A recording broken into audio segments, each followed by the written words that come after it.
All right, hello and welcome to the second of our four-part series of starter builds. This one is for the mage.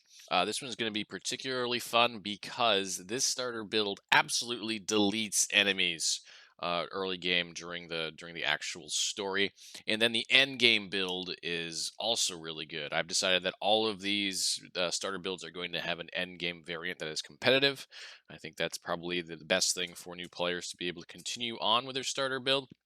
And this one is particularly interesting because it is actually the build that I used in Vision GL's competition, and we were able to take first place in that competition. So it is definitely tested. So let's go ahead and get into it. What are the pros and cons of this build? Well, first off, as I mentioned, it deletes enemies. It has excellent damage early game. And then once you get to mid game, it's still pretty good, quite good, in fact. And then when you switch over to the end game version, the damage maintains itself. It's still quite solid.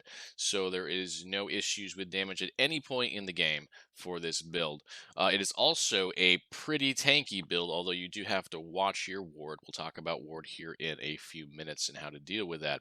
And the other pro, which kind of covered already, is it turns into a strong end game build. So there's no point that you will have to worry about this build falling off and not being fun anymore. There is one con, it's kind of a con, and that's just that the primary damage ability, which we will start out with as Mana Strike, needs to be switched to endgame to maintain its competitiveness. But it's not really a big deal, and the two abilities work fairly similarly, so the playstyle is maintained. Okay, let's talk about the starter build version of this, which is the primary purpose for this build guide. What skills are we going to pick up? There are three skills that we really need for the story content. The first one being Mana Strike, which is your primary damage dealer. And how we're going to build this out is we're going to cause it to do lightning attacks. It's going to shoot out lightning every time we attack with stuff. It looks really cool. It does a ton of damage. To do that, we're going to pick up 1 point Arcanist Blade, which is primarily to get us into these sets of nodes, which is where the real crazy damage comes from. And the cool lightning attacks are going to happen from Mana Storm, which causes those lightning attacks every time we attack to go off, as long as we have mana. And because we're using Mana Strike, which generates mana, we will pretty much always have mana, so they should go off every single time. We'll also take Explosive Flurry, which increases our attack speed and decreases the cost of Mana Storm, making sure that we can continuously attack with this and not have to worry about our mana really at all. Once we've done that, we'll take 5 points in Swift Sap, which will increase our attack speed by a total of 30%, making the build really fun to play. Once you have done that, you can go ahead and take 2 points in Transfusion. Transfusion is going to allow us to, instead of gaining only mana, gain half mana and half ward. Again, we'll talk about ward here in a second when we talk about our next ability. Once you've done that, we're going to try to increase both our mana and ward generation from this by taking the last 2 points in Arcanist Blade. Then we'll go down here and take 1 point in Sprite Blade, which increases our area, which is a nice thing, but we're really just trying to get down to 4 more points in Mana Drain. Once you've done that, you're pretty much at the point to where you're going to be switching out your abilities. You don't need to really invest any more points into our Mana Strike. Okay, the next ability is Flame Ward, and Flame Ward is our primary ward generator. So let's talk about Ward really quickly, what it is. Ward in Last Epoch is kind of similar to, I think it's called Energy Shield in Path of Exile. Basically, any sort of overshield that goes over your health. Ward is a similar system, but it's a little bit different in that Ward is not maintained forever. So it's not like you generate 200 Ward, you just have 200 Ward until you get hit. I will hit this, I hit Flame Ward here real quick to show you. I gain Ward here, and I'm going to gain it, and at some point I'm going to stop getting it, I'm going to start losing it. And that's because Ward does have a mechanic in it to where it gets drained. There is a particular stat that decreases the drain speed on it, and it's called ward retention. And so a lot of what we do will be based around building as much ward as possible, and then retaining as much as possible, or increasing our retention as much as possible. But most of this is going to come, again, from Flame Ward. And here's how we're going to build it out to do maximum ward. We're going to take 2 points in Stalwart Defense. We're going to take 3 points in Concentrated Shielding. We're going to take 2 points in Fuel the Flame. That's going to get us over to Invigorate. Invigorate doubles the amount of ward we get from Flame Ward, so it's a huge node. It's the most important node in the entire thing. But it does cause it to be generated over its full duration, which is totally fine. It's not a problem at all. In fact, it's kind of nice because it keeps the ward drain from occurring until that's over. So kind of actually an added benefit in a way. Then we're going to take Fortification, 150 additional word. It was actually 300 because of Invigorate. And once we've done that, we'll go down here. We'll take 2 points in Dilation. We'll take 2 points in Energize, increase our word per second. 4 points in Recollection. That's going to give us 100% word retention. Go back, take 2 more points in Energize, and then we'll finish up by, I think there's one point left to put in Dilation. That should give you your 20 points in Flame Ward. All right, the third ability we need for the starter portion of this build is Teleport. And this is really our movement skill, but it's going to do a little bit more than that because it's going to allow us to create some copies of our character that will take aggro from enemies. So to get that, we're going to put 4 points into Plasma Protection, 1 point into Decoy Position, which will create this copy or mirror image, as it's called. The place we depart, we'll take 1 in Unexpected Copy, which creates a mirror image where we arrive, and then 2 in Uncontrolled Duplication, which creates 2 more mirror images where we arrive. That's a total of 4 mirror images. Once we've done that, we've got 4, 5, 6, 7, 8 points total in it. We have another 12 points left. So we're going to go ahead and we're going to take 3 points in Ether Barrier. And we're going to take 5 points in Stable Bubble. This increases our word tension by another 50%. So that's another 5, 6, 7, 8. We have 4 points left. We will take 1 more in Ether Barrier. We will take 1 in Out of Mind. And then we can put the rest into Elemental Affinity, which will increase our elemental damage for 4 seconds after we teleport. That is all you need for the story portion, the starter portion of this build as far as skills go. The other 2 skills are not necessary. You won't even get any skill spec slot until level 34, so you won't really have to worry too much about it. All right, let's move on to the passive skill tree. Now, my passive skill tree looks a little bit different than what I'm going to recommend to you right here. I'm going to suggest you put 8 points into Arcanist, which gives you 8 intelligence and 32 elemental protection. The reason I'm suggesting this one is because intelligence gives you 4% damage to your abilities that are intelligence based, which are all of your abilities, and 4% word retention. So it's got a double benefit along with the elemental protection, whereas Elementalist only gives you, I think, 7% per node of elemental damage, which is nice. It's a little bit more damage than you'd have from Arcanist, but that double benefit, I think, is more worthwhile. So put 8 points into there. Once you've done that, put 1 point into Elementalist, and then put 1 point into Reactive Ward, which is going to open up this node here, which is what we really want. So once you've done that, you should have 10 points total. Put 5 more points into Mage Flurry. It's going to increase your melee attack speed. This build is really fun with high attack speed. And then you're going to put in 5 points into Warden, which is going to give you 50% ward retention. Once you've done that, go to Spellblade. Put 8 points into Infused Weapon, which is going to increase your melee base damages for Cold, Fire, and Lightning. Cold is going to be our best one endgame, but they're all good. They all benefit all skills, even if the skill isn't that type of base. So if you have a cold skill and you have fire damage at base, it's totally fine. It's actually going to help. It's not going to help as much. You don't have multipliers, but it's still a good thing to have. And we're going to take Arcane Warden, increase our melee attack speed more, but also gain 3 ward times 8. So 8, 16, 24 ward, 10% chance on melee hits. So more ward generation. This build is really based around ward for survival, so that's great.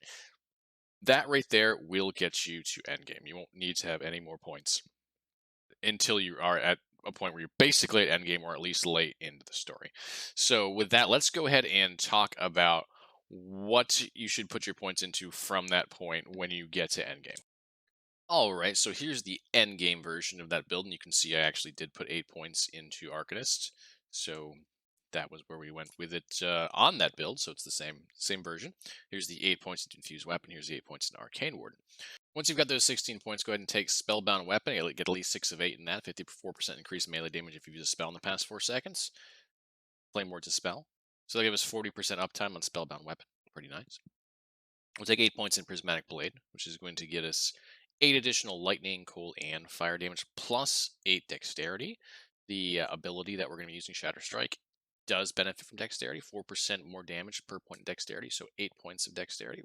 From there, we're going to take 12 points in Arcane Forge, 96% increased elemental damage with melee attacks. I actually suggest put as many points into this as you can until you get to here and here, and prioritize these over that. Use this as a dump, actually.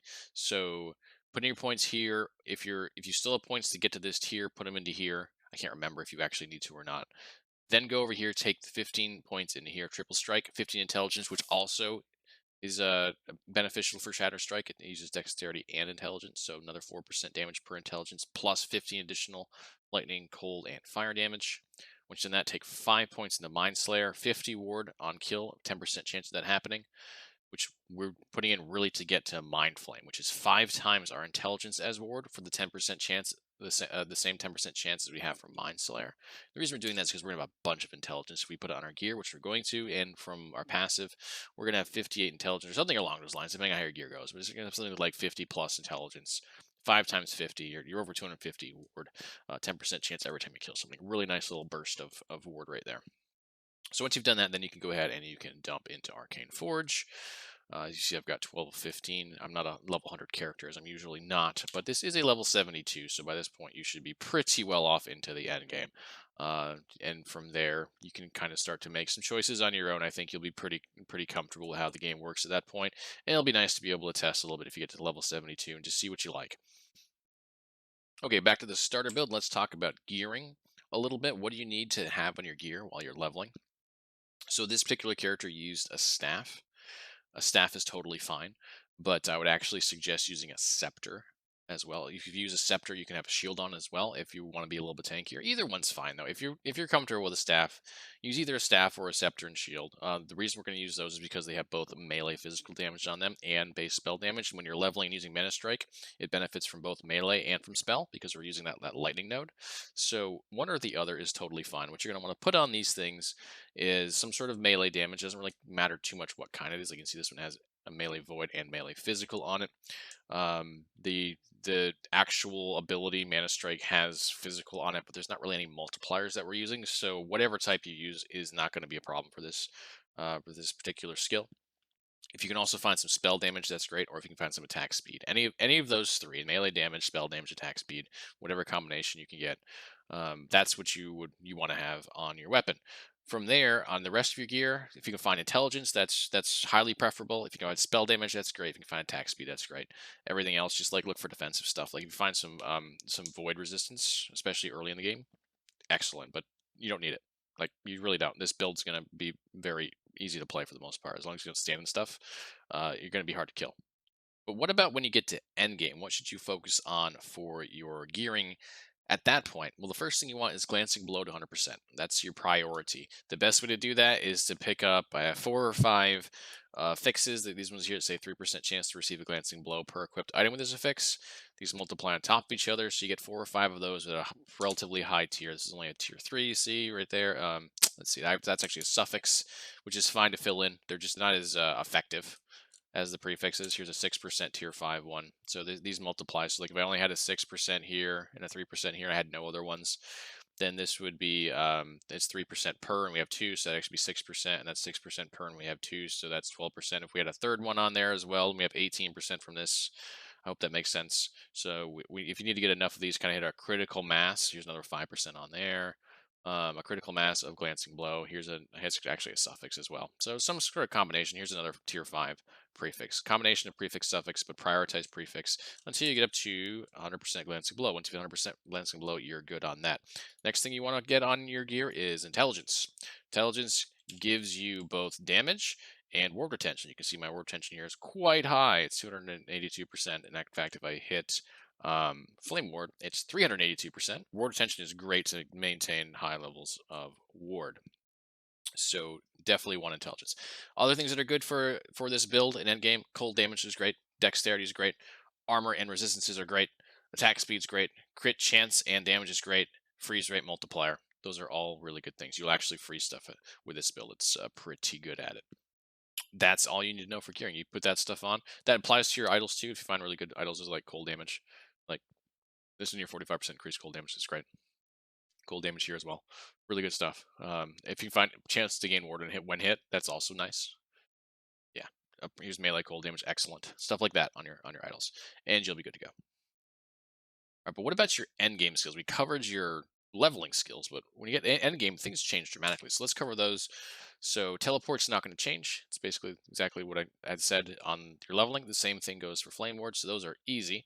But we did replace Mana Strike with Shatter Strike. To make this work really well, we're going to take 4 points in Lingering Chill. We're going to take 3 points in Breath of Cold. This is going to increase our area and hit damage. Well, this is going to increase our global cold damage and our freeze rate multiplier. And we're going to take 2 points in Whiteout. Prioritize getting this. So go 2 here, 1 here, 2 here, and then come back and take the rest of these.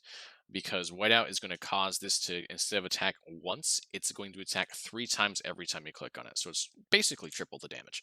It's very strong, and you only lose a little bit of attack speed for it, and it gains mana cost. So it does get pretty expensive.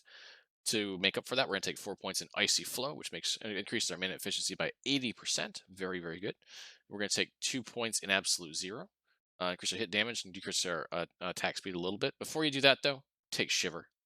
Increase our area by 100% and our Cold Pen by 250. This is really for the area. This ability will attack in a pretty large area. What's nice about that is it means you can kind of stay away from things. You can attack things when they can't get close to you, and a lot of things will get frozen, and it just makes it a lot easier to stay alive if you're not getting surrounded by stuff. So this is a high area build. All right, that's Shatter Strike. Let's move on to our next ability, which is Enchant Weapon. Now, this one you can start to work on, level up while you're actually leveling. You can use it because you pick it up in Spellblade after only 10 points in Spellblade, so you'll get this pretty early, and it's a nice little buff. It gives you 50% more elemental damage for 5 seconds. And it's got a passive that increases your elemental damage just while it's on there. But that active is really nice, and we're gonna really buff up the active even further. So we're gonna go up here. We're gonna take Shivering Blade, 2 points in that, which increases our melee shield chance, which is really just to get over to Frostbrand, which is going to give us a massive amount of cold damage of 20 plus 25. And also increase our melee cold damage by plus 100%. So it alone is giving us what, plus 50, plus it's multiplying whatever melee cold damage we already have, which we should have quite a bit. Next, we'll take Concentration, which increases the active duration of this by plus 4. That's plus 4 seconds. That's really nice. Then we'll take Efficacy. Decreases our mana cost by 15. Increases our melee elemental damage by 30%.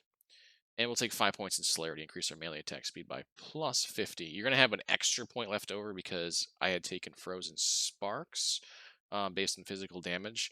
But something I didn't mention in the gearing side is if you take this scepter here, which is the Ice Scepter, which increases your melee cold damage, I do recommend it. It's not a high level one, but it's the only one that has melee cold damage on it.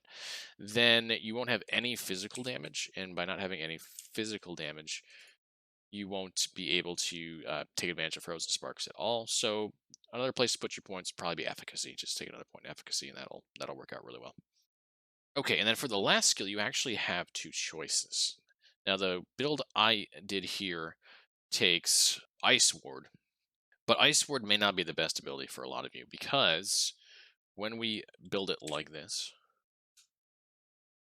you can use your mana pretty quickly, especially if you're holding down the button, which I don't recommend you do unless you're fighting bosses. But anyway, we'll cover that later.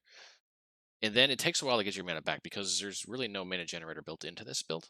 It's just you have to work with it, which was fine for me for what I was doing in the arena, but it might not be fine for you. You might want to be able to get your mana back a lot quicker than that, and there is a solution. But let me go over this real quick and then give you the alternative option, and you can choose which one you want the most. All right, so Ice Ward.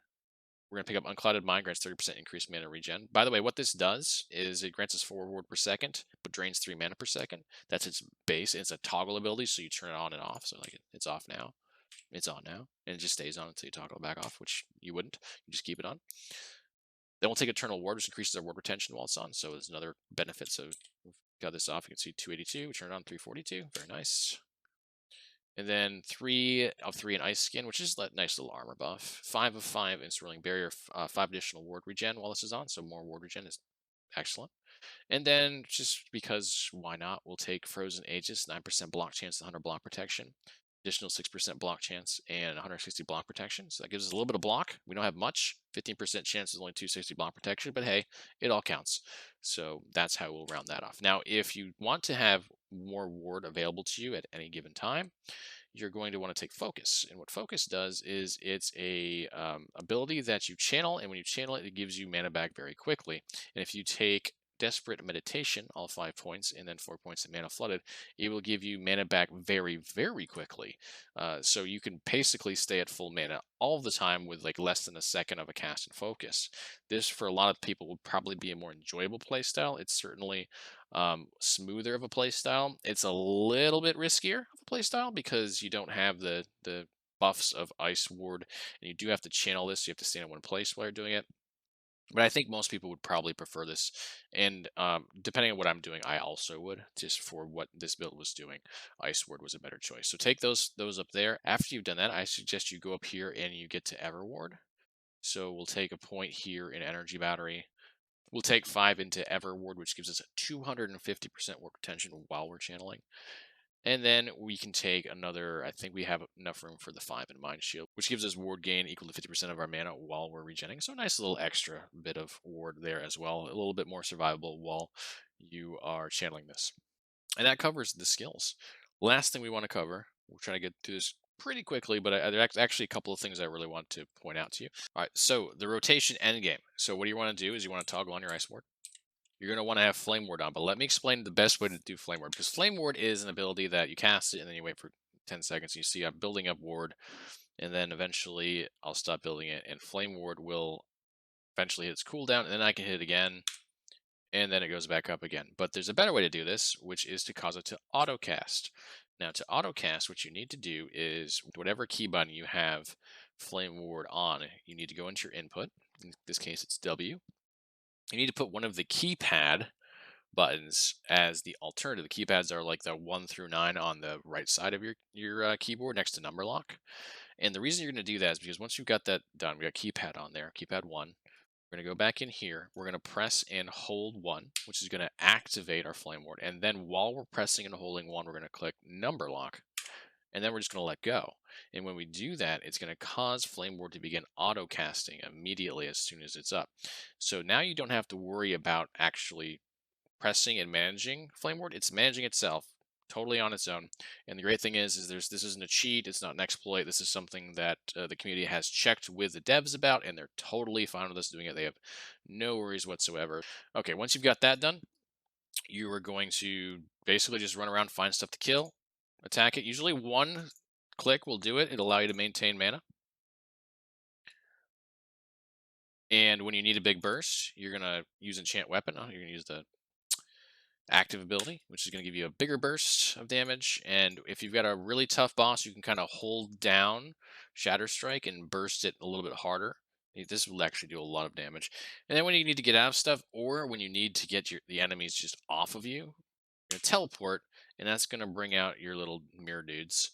And they'll start attacking stuff and make your job a hell of a lot easier.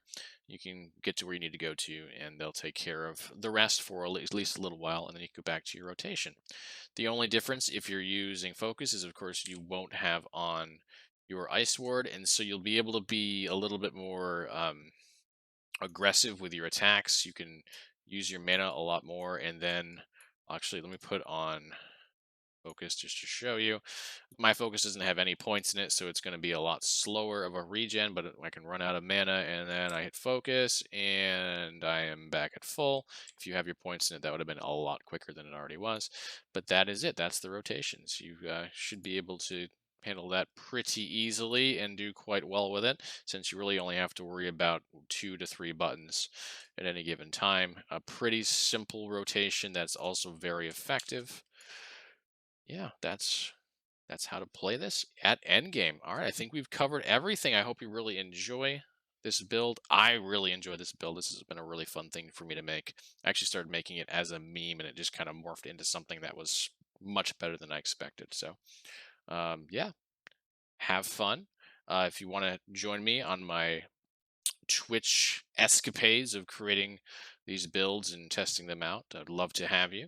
Also on Discord, we usually have a good conversation around last Epoch builds, and would love to have you be a part of that. Come in and ask questions both on Twitch and in Discord. Would be great to see you all join the community. All right, have a great rest of your time in last Epoch. We'll see you again real soon with our next starter build.